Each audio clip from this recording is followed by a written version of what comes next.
The afternoon light poured softly through the wide windows of Bruce Willis's California home. Outside, the trees swayed gently, and the air carried that stillness that comes only when time itself seems to pause. Inside, the man who had once been the face of courage, John McClane, the unstoppable hero, sat quietly with his family. His once commanding voice had grown softer, and his words came slower, but his presence still filled the room. For decades, Bruce had played men who never gave up, men who could outrun fear, cheat death, and rise again. But this time there was no script, no director calling, "Cut."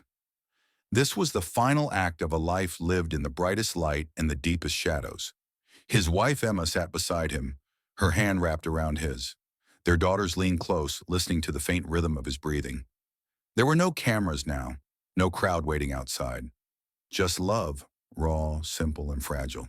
He looked at them, his eyes still clear, though his voice was faint.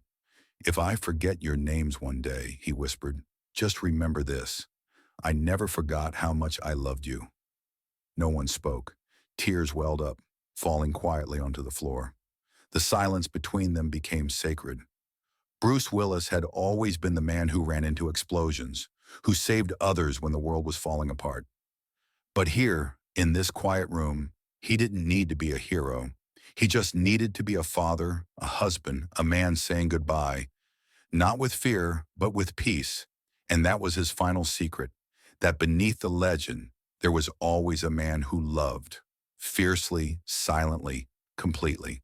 Long before the world knew his name, before the explosions, the one-liners, and the red carpet lights, Bruce Willis was just a boy from a small town in West Germany. He was born in Idar Oberstein in 1955, the son of a U.S. soldier and a German mother. When he was 2 years old, the family moved back to America, settling in Carneys Point, New Jersey, a place as ordinary as it sounds. Life was simple there, but not easy. Bruce was a stutterer. Every word he spoke as a child came out like a fight, broken, trembling, hesitant. Kids teased him for it, and for years he felt trapped inside his own silence. "It was like having a prison in my mouth," he would later say. He wasn't the cool kid, or the tough one. He was just the boy who couldn't get the words out. Then one day something changed. In high school he joined the drama club, not out of ambition, but curiosity. When he stepped onto that stage for the first time, the stutter disappeared. The fear, the doubt, the silence, gone. It was as if he had finally found the language his soul had been searching for. He wasn't trying to be famous. He was trying to be free. After graduation, Bruce worked as a security guard, a bartender, and even a private investigator. But every night he returned to the stage, off-Broadway plays, small roles, endless auditions. He had little money, but endless energy. People noticed something about him. That half grin, that spark in his eyes, the sense that he was always one heartbeat away from laughter or chaos. It was there, in those smoky New York bars and rundown theaters, that the myth of Bruce Willis began to take shape. Not as a hero, but as a survivor. Because deep down, every line he ever delivered, every smirk and swagger, came from the boy who had once been afraid to speak.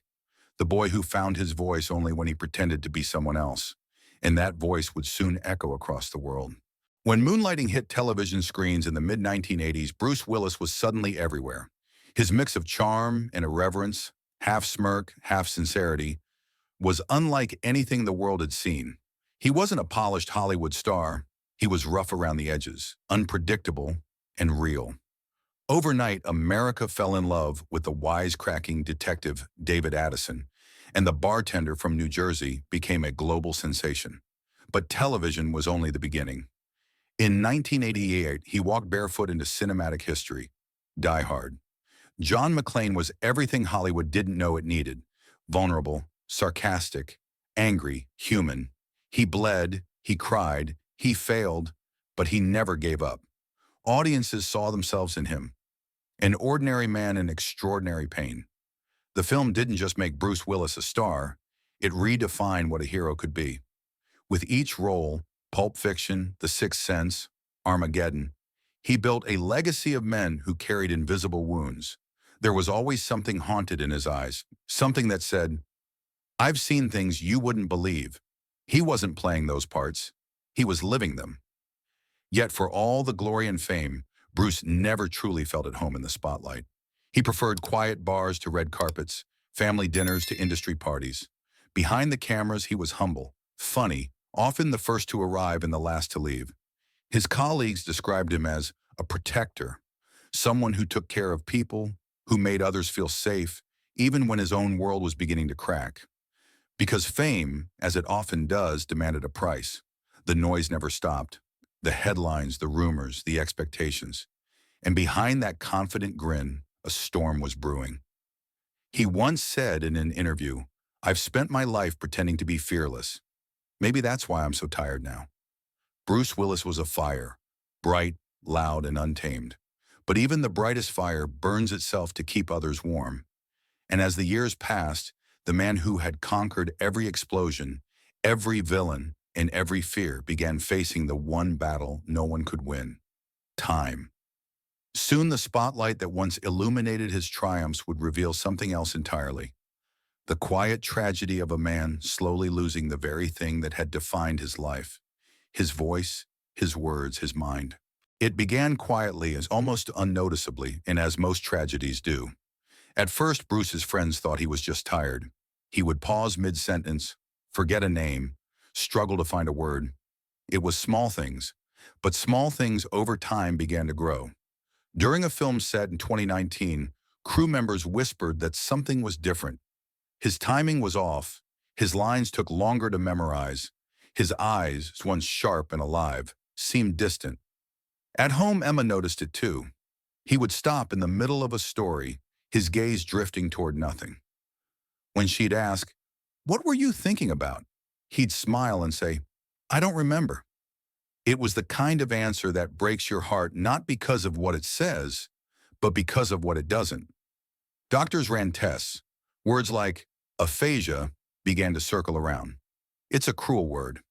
Clinical, cold, for something so deeply human. The slow theft of language. The man who had built his entire world on words, whose voice had once filled movie theaters and saved the world in the surround sound, was now losing his ability to speak. Bruce tried to hide it at first. He smiled through interviews, made jokes about forgetting lines. But behind the grin was confusion. Behind the silence was fear. He knew what was happening. Soon the headlines came. Bruce Willis stepping away from acting. The news spread across the world and fans wept. Hollywood paused, because this wasn't just another retirement. It was an ending no script could rewrite. Emma became his anchor, their daughters his light. Every morning she would take his hand and walk with him through the garden. They didn't talk much. Words were hard now. But she would tell him stories about the past, about their children, about the films that made people believe in heroes. And sometimes when the sunlight hit his face just right, he would smile, the same crooked, mischievous smile the world had fallen in love with. His co-stars visited. Demi Moore, his first wife and lifelong friend, came often. She once said, "He doesn't remember everything, but he always remembers laughter." That was Bruce. Even as his mind faded, his warmth didn't. In one rare moment of clarity, he told his eldest daughter, Rumor, "I'm not afraid of forgetting. I'm just afraid of you forgetting how much I loved you." And so he stopped fighting. He began to let go of fame, of memory, of the endless need to be strong. In that surrender, there was a kind of peace. The man who had once lived surrounded by noise now lived in silence. But within that silence, there was still love, pure, unspoken, eternal. In the final weeks, Bruce Willis's home was filled with the kind of silence that speaks louder than words. The disease had taken much of his ability to talk, but not his ability to feel. His eyes still searched for the faces he loved. His wife Emma, his daughters Rumor, Scout, Tallulah, Mabel, and Evelyn. Each of them became his world, orbiting around him with tenderness and fear, trying to memorize the details of his smile before time erased them. Emma had turned their home into a sanctuary of light. Photographs of their life together covered the walls. Their wedding, the children's first steps, movie premieres, laughter frozen in time. Music filled the rooms. Old jazz records he used to play while cooking, songs he once hummed on set between takes. Sometimes he would tap his fingers softly to the rhythm. It was his way of saying, "I'm still here." One evening, as the sun dipped low, the family gathered around the fireplace. Bruce sat quietly watching the flames. The fire reflected in his eyes, and for a moment, he looked exactly like the man the world remembered. Strong, alive, unbreakable. Rumor reached for his hand. "Dad, do you remember Die Hard?" she asked, smiling through tears. He chuckled. A faint sound, but unmistakably Bruce. "Yeah," he whispered. "Yippee-ki-yay." Everyone laughed and cried at once. For that brief moment, it felt as if he had come back. Later that night, Emma found a note he had written months earlier, in the early stages of his illness, when he still had enough strength to put his thoughts into words. It was folded neatly in a drawer beside their wedding photo. "I spent my whole life trying to save people, on screen and off. But the truth is, it was you who saved me. If there's one thing I want you all to remember, it's this. The best parts of me will always live in you. Don't waste your time being sad. Smile, sing. And when you hear laughter, know that's me." Emma read the letter aloud, her voice trembling. The room fell silent, except for the sound of soft crying. The girls leaned into their mother's arms, their tears mixing with quiet smiles. From that night on, they stopped mourning and started celebrating. Every morning, Emma would open the curtains wide and let the sun pour in. The family cooked breakfast together, played his favorite songs, and told his old jokes. Even as his body grew weaker, his home was filled with warmth. On his final morning, the sky outside was golden. Bruce sat by the window, Emma's hand in his. He looked at her, his eyes heavy but calm, and whispered something she would never forget. "You gave me my last great story." When he exhaled for the last time, the wind outside seemed to still. There was no pain, no fear, only peace. A hero had gone home, not with a roar, but with a whisper. After Bruce Willis passed, the world grew quiet for a moment. The kind of silence that follows when someone who defined an era is suddenly gone. Across Hollywood, lights dimmed. Co-stars and directors shared stories, not of explosions or action scenes, but of laughter between takes, of kindness, of the way he made everyone feel like family. The man who once stood atop skyscrapers in Die Hard had left this world the same way he had lived in it, with courage and grace. Fans from around the globe flooded social media with memories not of a superstar, but of the man who reminded them that heroes could bleed, could cry, could love deeply, and still keep fighting. The world mourned, but in that mourning was gratitude for every line, every grin, every unspoken moment that Bruce had given them. His family chose to celebrate his life, not his death. Emma posted a photo of Bruce playing the harmonica with his daughters. The caption read, "He taught us how to laugh through chaos, how to fight through fear, and how to love with everything we have. That's his legacy." Rumor, his eldest, said in an interview, "Dad didn't teach us to be perfect.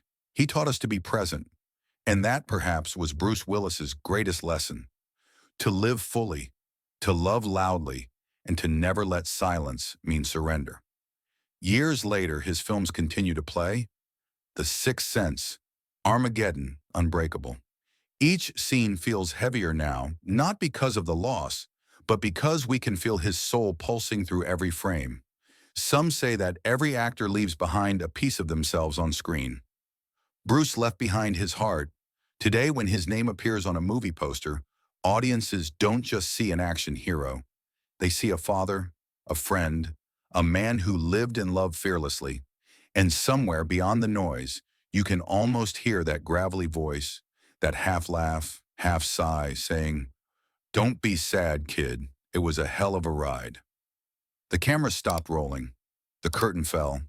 But the light, his light, still burns quietly in every heart that ever believed in heroes.